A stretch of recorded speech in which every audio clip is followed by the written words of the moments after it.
O documentário que você vai assistir agora vai mostrar o que aconteceu em Nova Friburgo há 10 anos atrás.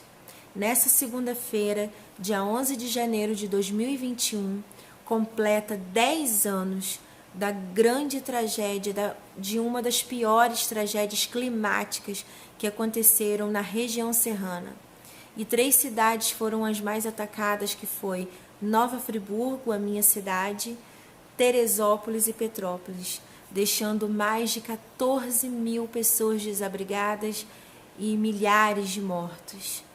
Eu separei alguns trechos de algumas reportagens daquela época, fotos, e também eu vou estar contando um pouco da minha experiência vivida naquele momento terrível, onde eu me vi numa uma das piores tragédias em Nova Friburgo.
Dez anos depois, friburguenses ainda carregam o trauma da mais longa das noites. Tragédia de 2011 completa 10 anos. Cidade deu a volta por cima, mas cicatrizes não deixam esquecer o pesadelo. Madrugada de 12 de janeiro de 2011. Há 10 anos, a região serrana fluminense viveu momentos de terror. A maior tragédia climática do país devastou milhares de famílias e fez vítimas em todos os municípios da região. Segundo dados oficiais, foram 442 vidas perdidas, só em Nova Friburgo. Embora acredita-se que o número de mortos chegou à casa dos milhares. Eu abro um parêntese aqui porque sim, eu acredito que foram mais de 1000 mortes, muitas pessoas que morreram. Até hoje, os seus parentes não encontraram os seus entes queridos, pessoas que foram soterradas, que foram levadas pelas águas, e até hoje ninguém encontrou os corpos, não houve enterro. E muitas pessoas também que ficaram soterradas por um longo tempo, foi difícil o acesso do bombeiro chegar nesses corpos, então muitas pessoas não foram encontradas. Oficialmente se fala em 442 vidas perdidas, mas eu acredito que Friburgo teve muito mais vítimas. Em Nova Friburgo, a tragédia começou um dia antes, no dia 11 de janeiro, quando um prédio na rua São Roque, no bairro Olaria, desabou à tarde, matando uma criança, um idoso e 3 oficiais do Corpo de Bombeiro que participavam do resgate. Esse prédio ficava perto da minha casa. Eu morava na Travessa São Roque. Esse prédio caiu na Rua São Roque e a creche do Daniel e da Estela ficava em frente a esse prédio. Então, realmente, a tragédia começou quando esse prédio caiu e depois aconteceu o pior na madrugada. Chovia muito na cidade desde o dia 10. A chuva ficou ainda mais intensa na noite do dia 11. O rio Bengala já dava sinais de que o transbordo era iminente.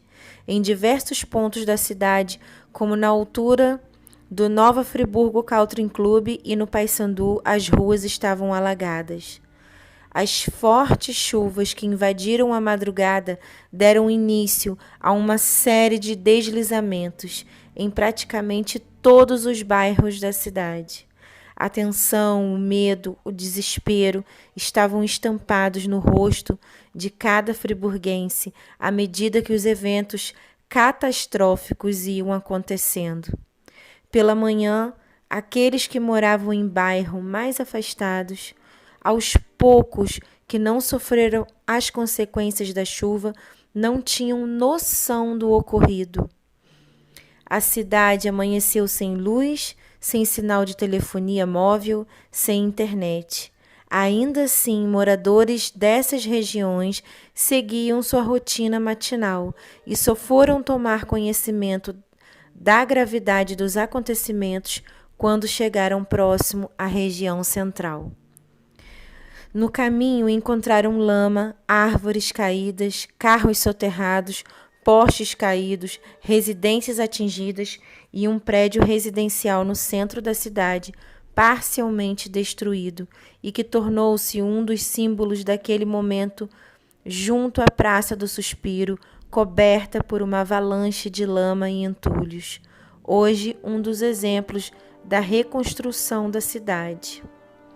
Eu cheguei a gravar já para vocês ali no Suspiro, depois que a cidade conseguiu reconstruir, né? É um ponto turístico muito importante que ficou completamente destruído na tragédia de 2011 na nossa cidade.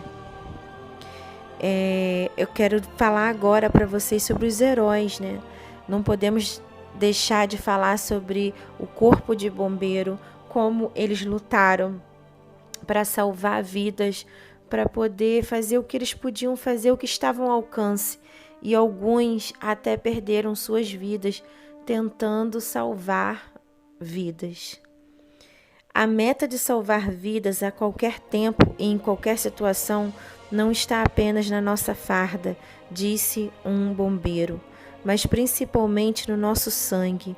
Foi com esta afirmação que 4 oficiais do Corpo de Bombeiros de Nova Friburgo, que atuaram nos resgates de vítimas de deslizamentos de encosta e soterramentos, confidenciaram com exclusividade a reportagem do A Voz da Serra, que é da onde é a fonte, da onde estou tirando essas informações para vocês.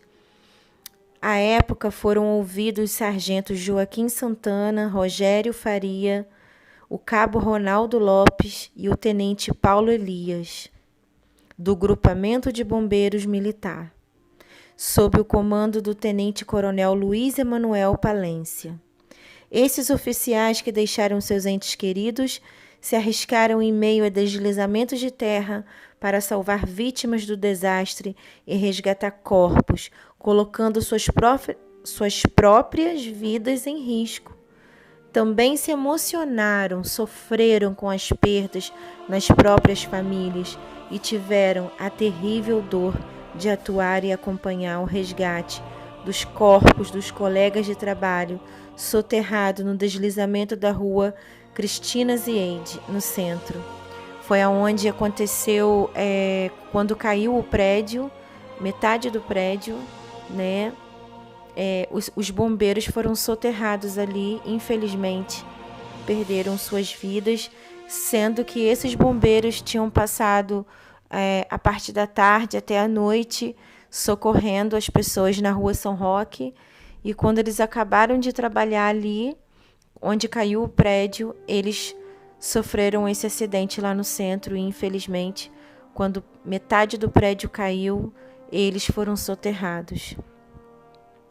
Na Praça do Suspiro foi erguido um monumento 12 de janeiro em homenagem às vítimas da tragédia e à força dos friburguenses que lutaram para reerguer após o episódio mais trágico da história da cidade e um dos eventos climáticos mais violentos do Brasil.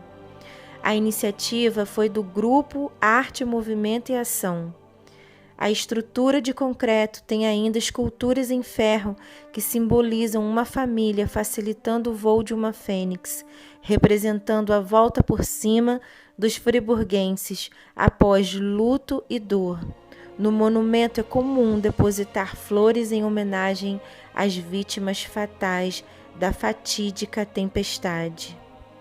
Realmente foi muito triste, terrível, tudo o que aconteceu. E nesse documentário eu vou trazer para vocês alguns momentos, algumas reportagens de tudo o que aconteceu na nossa cidade há 10 anos atrás.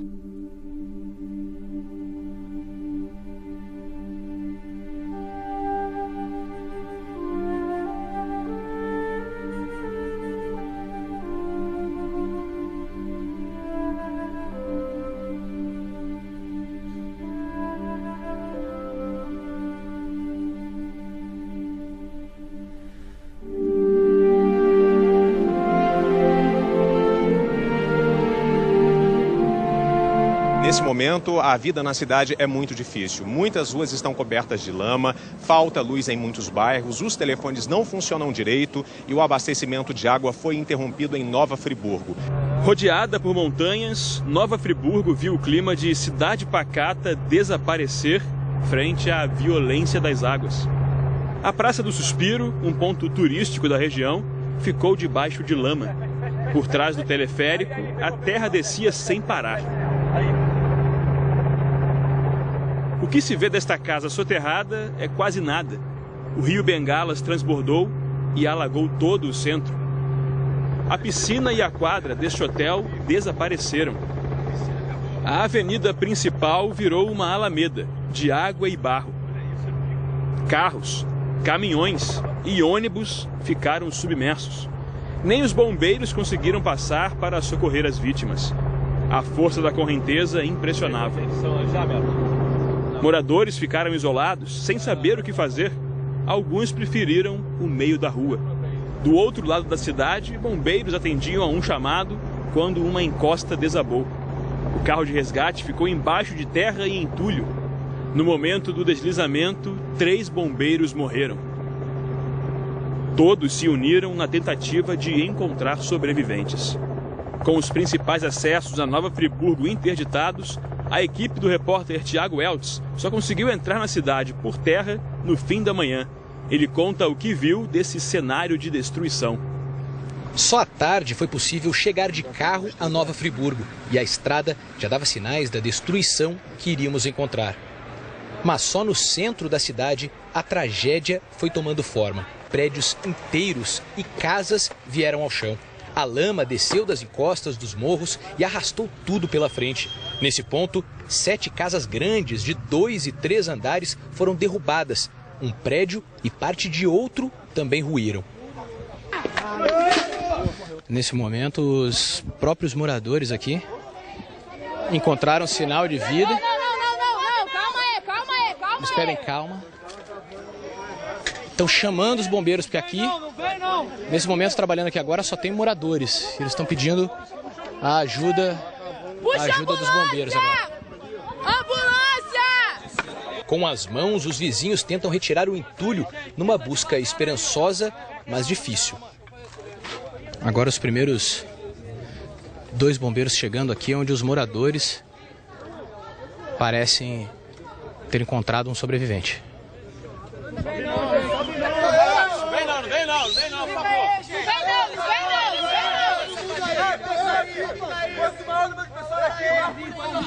Só a família. Emerson. Só a família. Só a família.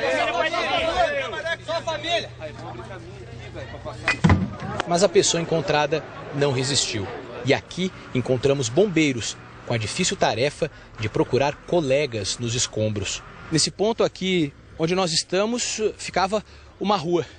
O carro dos bombeiros estava estacionado ali na frente, foi soterrado, só tem um pedaço de fora. 4 dos bombeiros conseguiram escapar, outros 3 foram soterrados. Esse daqui é o principal ponto turístico de Nova Friburgo, é a estação do teleférico que levava os turistas para cima do morro, de onde se tem uma vista bem privilegiada da cidade. Chegar aqui está quase impossível. A gente vê aqui que ainda há algumas cadeiras do teleférico, mas o resto tudo foi arrastado, foi destruído, há carros virados, tudo levado pela água e pela lama. Na encosta do morro a gente ainda vê muita água e lama descendo. E a igreja da praça foi parcialmente destruída, a gente não consegue chegar até lá, mas a gente pode ver que uma parede foi derrubada e que o interior da igreja foi invadido pela lama e pelo entulho. Dezenas de turistas estão ilhados. A cidade está sem luz e sem telefones. E não se sabe quantos moradores estão sem casa ou quantos foram soterrados.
Nesse ponto, os bombeiros que chegaram organizaram um resgate. Com a ajuda de homens do BOP, eles retiraram pelo rio de barco mulheres, idosos e crianças que estavam isoladas há quase 2 dias. A gente não dormiu, que a gente começou a água entrar lá em casa, a gente teve que correr para o pasto mesmo, muito perigo, só que a gente teve que ficar unido e procurar abrigo. Aí a gente encontrou uma casa lá em cima, aí depois conseguimos passar por cima de uma barreira e estamos aqui hoje, graças a Deus. Perdemos tudo que tinha lá. Não perdemos tudo não, né? Perdemos a casa, mas nós ficamos vivos, tá bom. Mas a essa altura, a cada lugar onde a ajuda vai chegando, mais mortos vão sendo encontrados. Nesse carro estão sendo transportados corpos que foram retirados do morro. Está sendo transportado de caminhão. e com a ajuda da ambulância também que está atrás, mas é muito difícil o trânsito, a chegada e a saída nos lugares aqui. Corpos também são levados em carros de polícia, cruzam avenidas em caçambas de caminhonetes, vão aumentando o drama de uma tragédia ainda difícil de entender. Um momento muito difícil para mim foi quando eu tive que correr atrás de alimentação, tendo dinheiro para comprar, mas eu não tinha aonde comprar. Todos os mercados, a maior parte, estavam fechados. Alguns tinham sido completamente destruídos pela tragédia.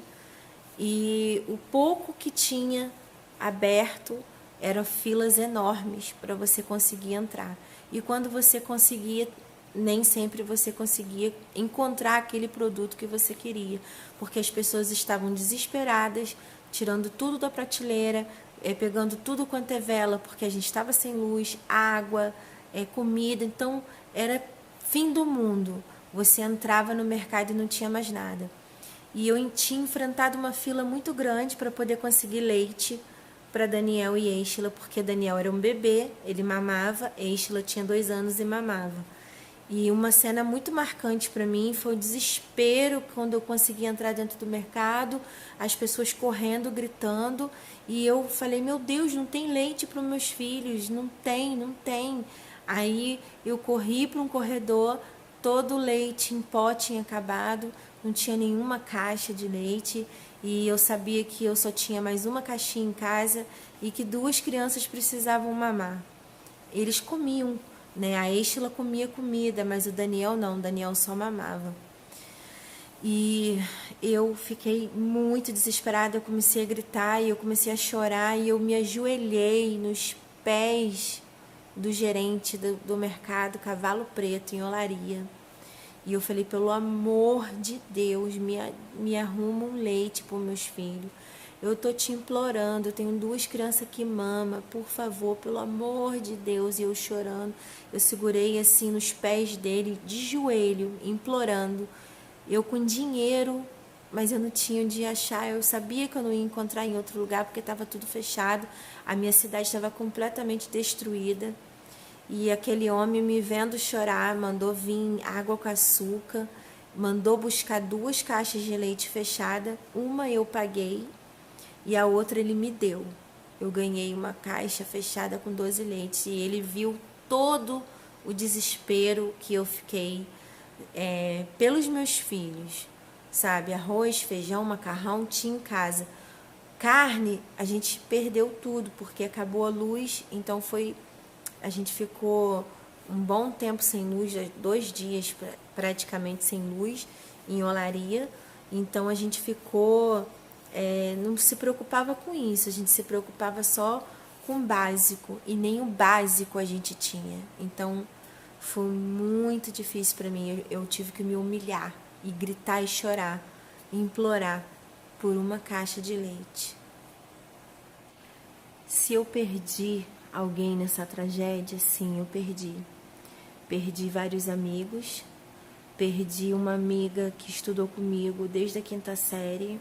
Ela morava em Olaria, no mesmo bairro que eu, e ela foi para um bairro chamado Conquista, e lá, infelizmente, ela e o filhinho de 5 anos, o pai, a madrasta, a avó, não sobreviveram. A água derrubou a casa deles de 3 andares e o corpo dela e do filho foi arrastado de um bairro para o outro, e até hoje, né, já se passaram 10 anos, não encontraram o corpo da avó dela. Não encontraram, acho que o corpo da madrasta, e infelizmente ela veio a óbito junto com o filho e com toda a família dela. Teve um outro amigo também que era um amigo de adolescência.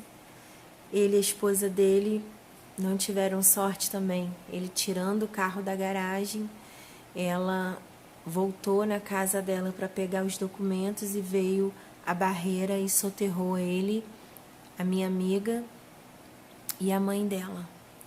Então, assim, fora as outras pessoas que eu não conheço, mas eu ouvi casos terríveis de pessoas que saíram e trabalhavam à noite e quando chegaram a barreira tinha levado a casa com a esposa, com os filhos e que não tinha sobrado nada. E eu desesperada porque eu queria avisar para minha mãe que eu estava bem, porque minha mãe naquela época não morava em Friburgo, minha mãe ia vir para Friburgo e ela foi impedida de vir, então ela não tinha notícia de mim, nem da minha irmã, nem dos meus filhos, minha mãe não sabia o que estava acontecendo, minha mãe só estava vendo pela televisão e a gente sem luz, a gente não sabia o que estava sendo noticiado. Então, foi momentos terríveis. Teve um outro momento muito marcante.